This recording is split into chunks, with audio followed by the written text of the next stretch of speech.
To me, the big breakthrough is opening up scheduling from specialists to see Medicaid patients. There was never a prohibition, but it's difficult with very low rates for Medicaid patients in the past.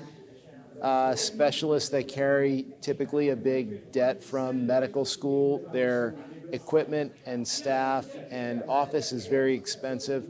So specialists typically try to see as many patients from Medicaid as they could and balance out the finances with commercial patients and Medicare patients. This really opens it up and it allows specialists to see more Medicaid patients without putting their practice in bankruptcy.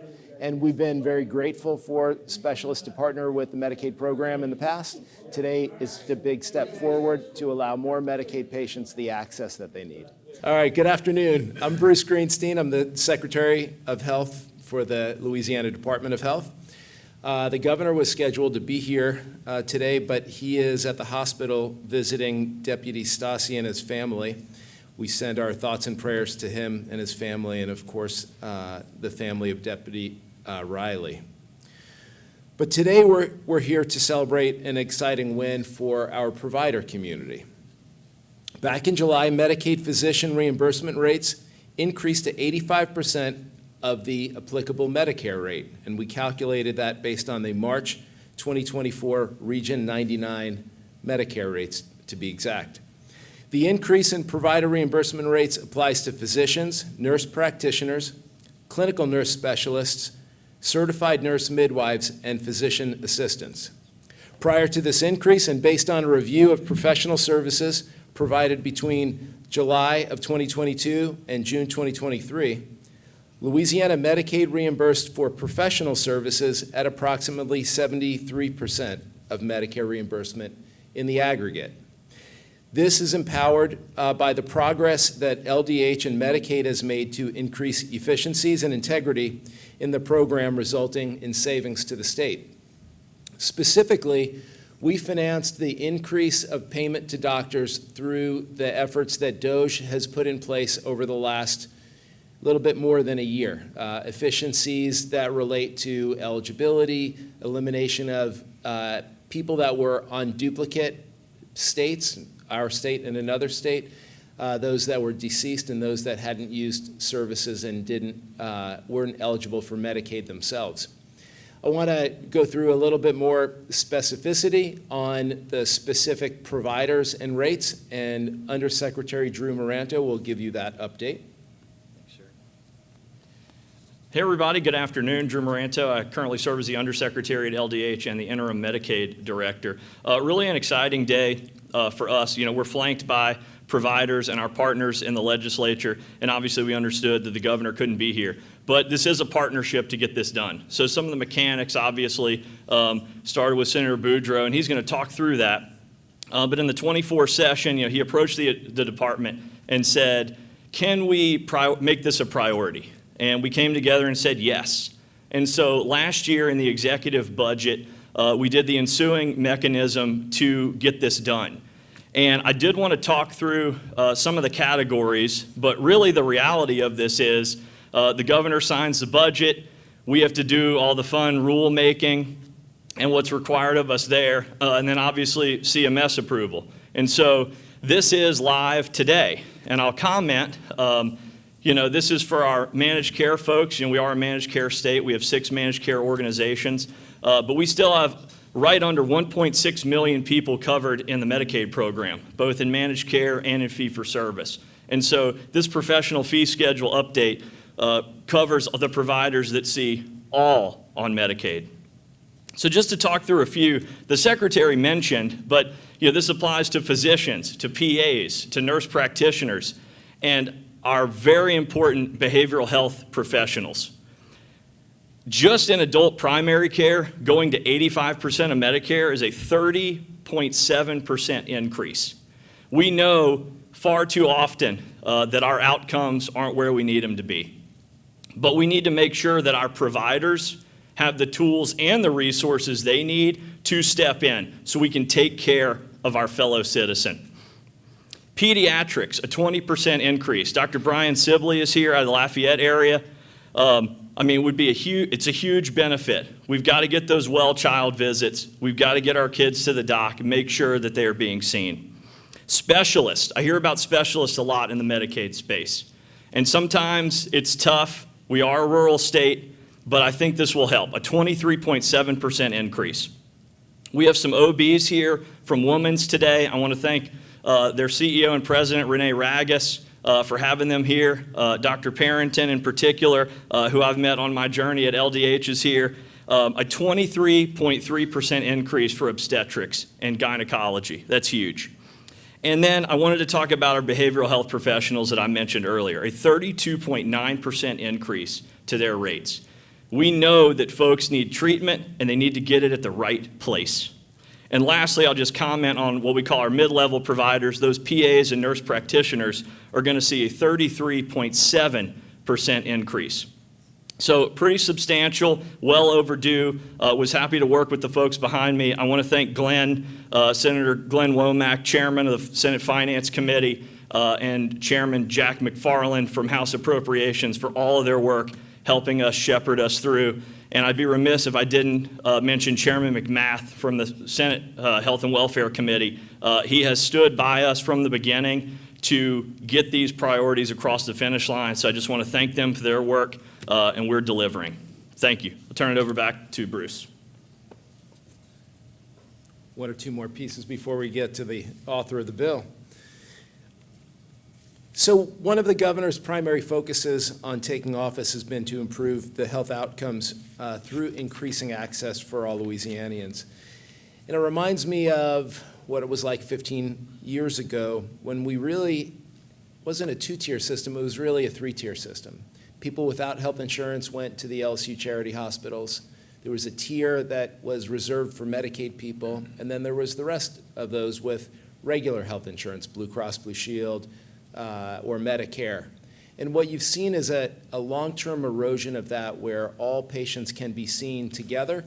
And today's move really creates a space that allows physicians all over the state to be able to take more Medicaid patients in their panel, opening up access for patients, not just one or two, but also much more patients, but also to be able to schedule appointments much more quickly. We think that we'll be able to do more preventive care, that we'll be able to avoid chronic conditions into the future because we're able to see patients both earlier in the game and also to address chronic conditions more easily. And that level of care will help us bring our state's rankings, we believe, higher.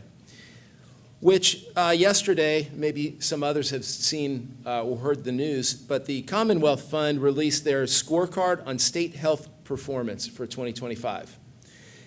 This is based on the most recently available data to assess how well the healthcare system is working for every person in every state.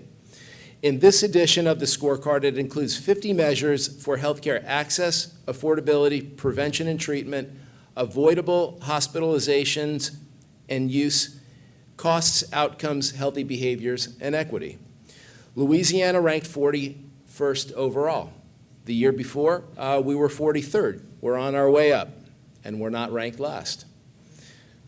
A little bit of smile because, okay, thank you. We're on our way up. 35th, we ended up in prevention and treatment, critical for our state. In 2023, we were 42nd, so we moved up considerably. We're ranked 46th in outcomes. This is an area that we have to focus on to improve, maybe the most important measure of all. And we're 46th in healthy lives, which some of the moves that we're making in the SNAP program, eliminating sugar, soft drinks, and candy will be one step in the right direction. I look at these numbers and I feel pretty good when I compare them to the rankings of Louisiana and recognize the positive ripple effect that bills like SB 190 will have. Better reimbursement rates empower doctors to see more patients and potentially open up more clinics. When more patients visit doctors, chronic conditions are more effectively treated, screening occurs sooner, prevention becomes a possibility into a reality. We all want our residents to live healthier lives, and this is a step in the right direction. And I'd like now for Senator Boudreaux to talk about the bill and what it's meant for you. Thank you, Secretary Greenspan. Good afternoon. The bill was passed in 2024, and we're in 2025. I have trouble remembering what I did this morning after I got up. But on a very serious note, I want to go back. I got in the legislature in 2016. And part of that move was the state of Louisiana accepted the expansion. With that expansion, we were able to get started on the path that we're here today, acknowledging how great thou art. Because in addition to that, let me go ahead and thank the physicians who are here, my colleagues, the chairman, as he was just referred to, the chairman of finance, Senator Womack, the chairman of health and welfare, Senator McMath, for working with us. Just to expand doesn't get the job done. We gotta get and meet people where they are. We talk about rural areas, we talk about rural clinics. So Undersecretary Drew mentioned, I said, okay, we're gonna talk about it or we're gonna do something. The problem that I saw was that we don't have enough providers. And the reason why, and I wanna thank the providers who are here, the rest of them are out working because we don't have enough.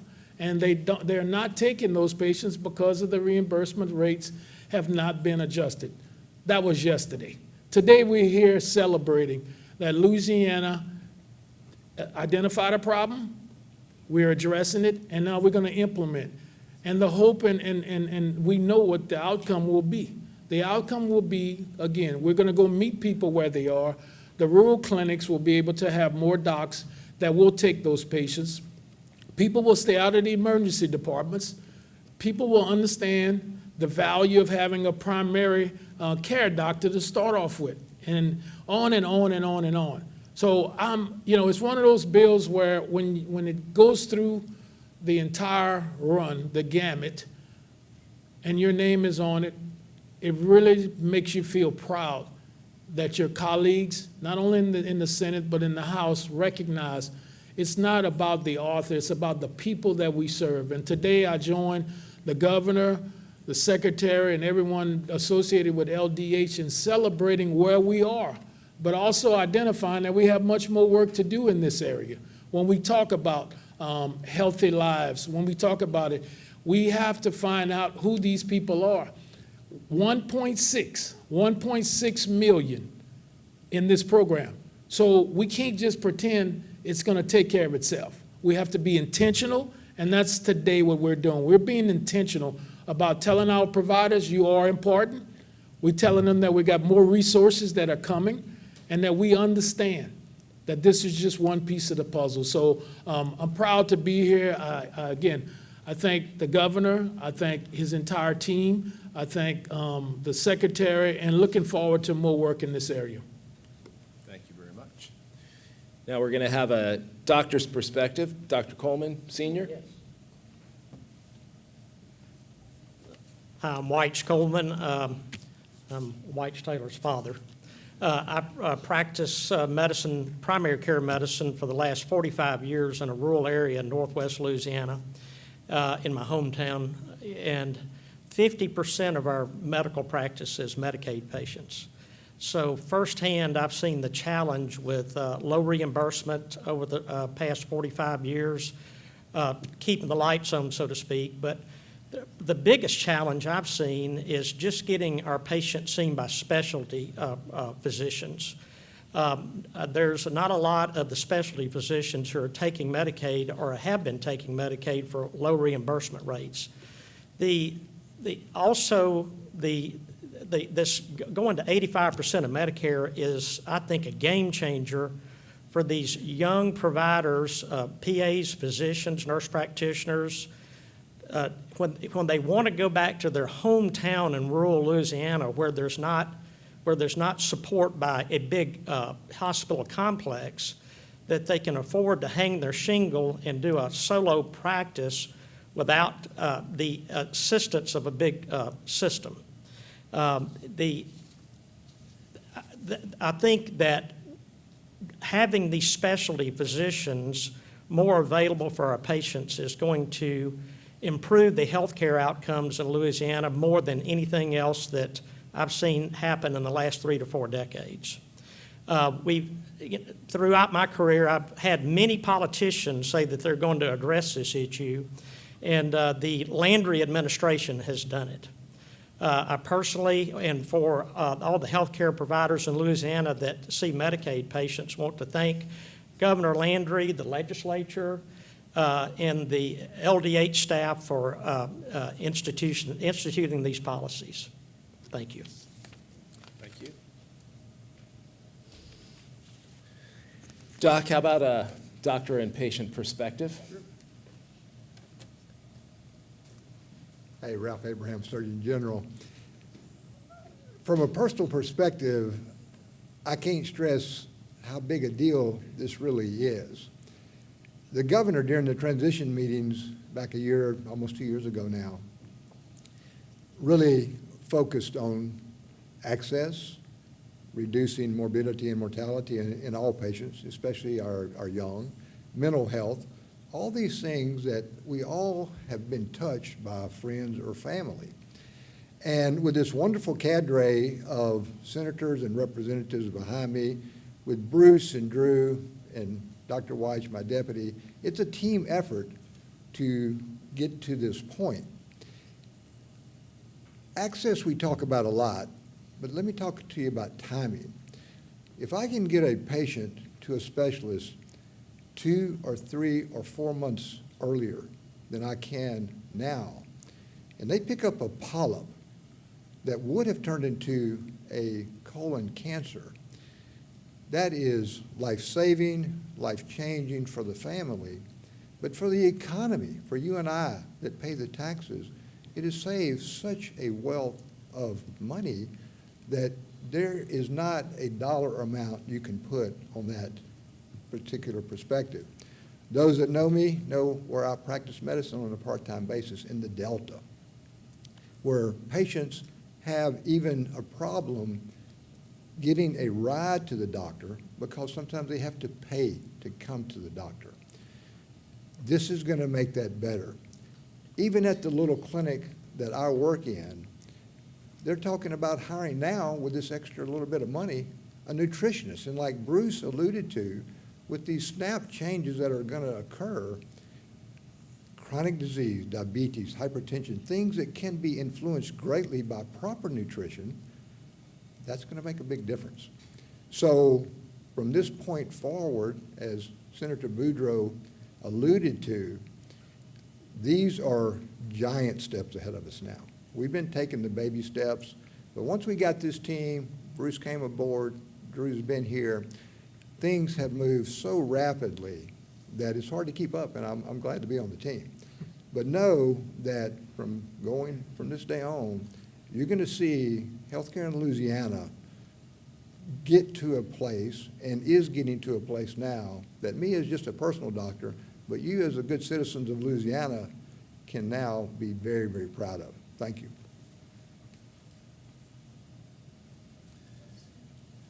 I think back to 15 years ago, and we would travel the state, and parents would tell us all the time that they're so excited because they had, say, a neurology appointment, and a family in, say, Winfield would say, oh yeah, we only have to wait 9 months and drive to New Orleans to go to our appointment. And we heard many, many, many stories that are similar to that, and this is an enormous step forward in addressing those important pieces, which is around both full access, can you even see a specialist or a physician or practitioner, and then how much can we shrink the time until you see it. That, to me, is the most incredible step forward. I'm very feel fortunate that I get to be a part of this.